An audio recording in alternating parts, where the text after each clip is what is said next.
In this instructional video, I'll demonstrate how to update your debit card information on your Nintendo Switch.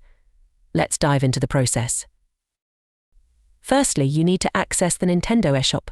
Power on your Nintendo Switch and head to the home screen. Find and select the Nintendo eShop icon, which resembles an orange shopping bag.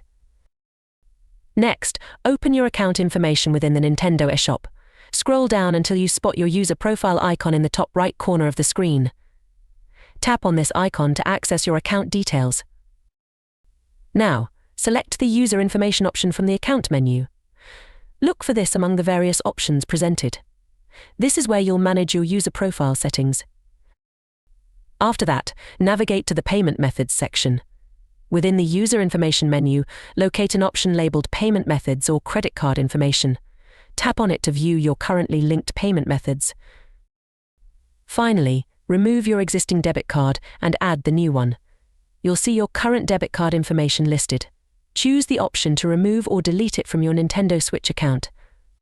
Once removed, select the option to add a new payment method and follow the prompts to input your new debit card details, including the card number, expiration date, CVV, and billing address.